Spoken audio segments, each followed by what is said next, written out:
Steve Norris, welcome and Happy New Year to you, my friend.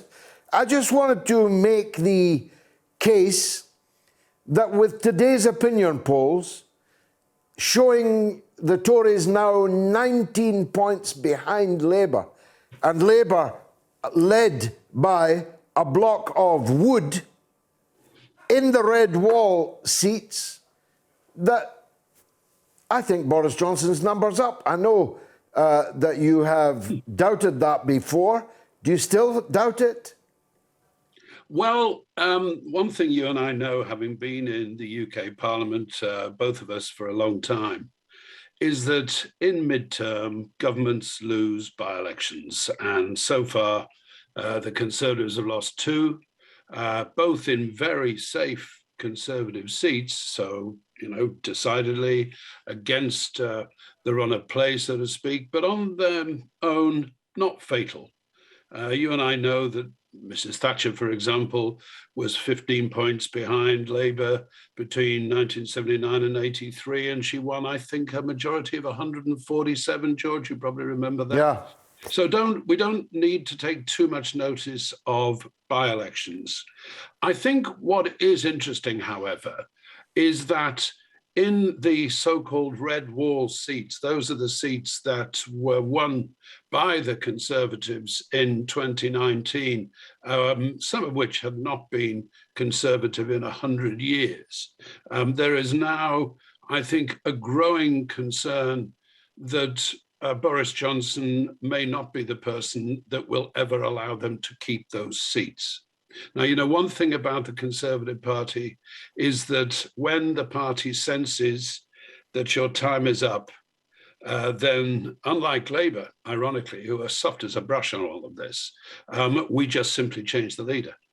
There is one person you and I remember who was defenestrated by the party in 1990, who is an incomparably better person, both in terms of delivery, tenure, integrity, and in so many other cases than the current incumbent of 10 Downing Street. And that, of course, is Margaret Thatcher. But in 1990, the party perceived her as being more of a liability than an asset, and she was gone. Some people in the party, I think, have never forgiven us for that. But it's a fact of life that the party's MPs simply thought that with the current incumbent as she was, they would lose the forthcoming election. Now that's the challenge to Johnson.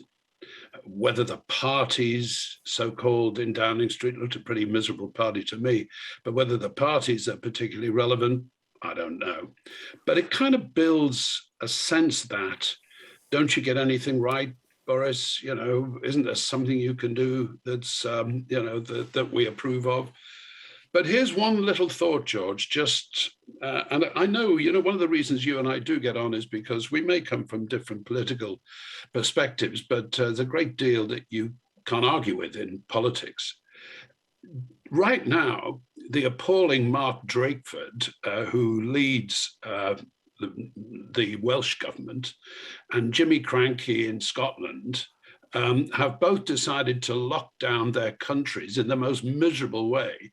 Mrs. Sturgeon has just cancelled Hogmanay for the second year in succession. Nothing seems to be open in Wales, where more than two people might gather together. And Boris took the view that actually, let's just do nothing.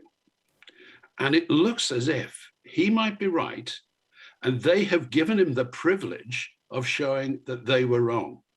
Now, I ask you, not necessarily from the perspective of your own party, but just, with the objectivity I know you bring to these things.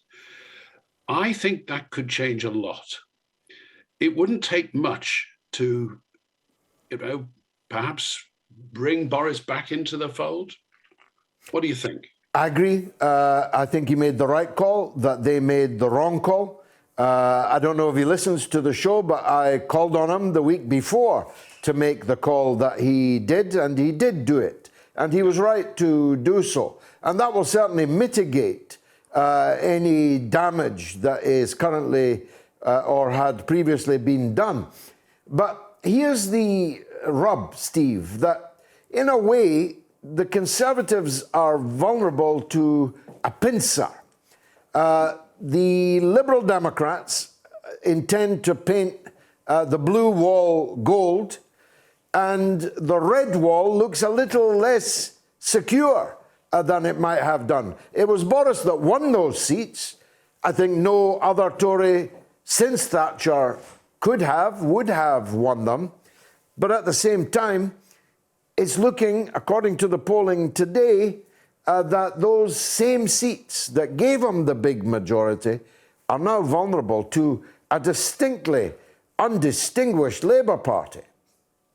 Yeah, and I think that is a vulnerability. You know, I rather unusually don't believe that Boris Johnson won those red wall seats. I think it was Jeremy Corbyn who won those red wall seats for the Conservatives for two reasons. One, because, you know, whatever your view of Jeremy may be, it's very clear that millions of traditional Labour voters support the monarchy, support the armed services, don't like people running the country down, didn't like the colour of his jib, didn't like some of his friends. And, you know, added to that, of course, this is where the big majority of local authority areas and constituencies voted leave in the 2016 referendum on EU membership. And they, of course, were faced with the arch Remainer, one Keir Starmer, who not only told them effectively that they were wrong, but actually told them he wanted to ask them the question a second time so that this time they could get it right. So I've always believed that this myth that Boris Johnson actually won the red wall seats for the Tories is just that. It's a myth. And what you have to ask yourself is not whether Boris being changed might somehow bring those seats back to the Tories. It's whether there's enough that the Tory government is doing between 2019 and the next election. I think that election could be this year. It'll certainly be next, to perhaps persuade some of those people it's worthwhile trying the Tories again. And I think the jury has to be out on that. Finally, are you surprised at Her Majesty inviting Sir Tony Blair, as he will be, into her inner sanctum? Well, I was surprised, but funny enough, a friend of mine said, "Oh, Tony Blair's got a knighthood." And I said, "No, he'll have got the KG." Now, you know, lots of your listeners and viewers, because I know they're all around the world, will be saying, "What on earth is he talking about?" You know, what? Well, a KBE would be a Knight of the Most Honourable Order of the British Empire. Sounds great, slightly ludicrous, but there we go. A KCMG would be a Knight Commander of the Order of St. Michael and St. George. We've got one of those too. And if he'd got either of those, I'd have been astonished. But the reason he got it has nothing to do with Blair himself. The sovereign is the sole arbiter of membership of the Order of the Garter. He is now a Knight of the Most Honourable Order of the Garter. You know, this really is a strange country when it comes to honours, and you and I have both managed to survive without bothering the Lord Chamberlain in that respect. And I don't think I ever will. But the technical answer is this. It's awarded to prime ministers who have served Her Majesty. And Blair was the block. You get rid of Blair, and then you open up the potential of the Order of Garter, the number of members of the Order of Garter, incidentally, limited to Messrs. Brown, Cameron, May, and God help us, even Johnson. Yeah. So that's why it was done. I reckon Tony Blair knew perfectly well what the reaction would be.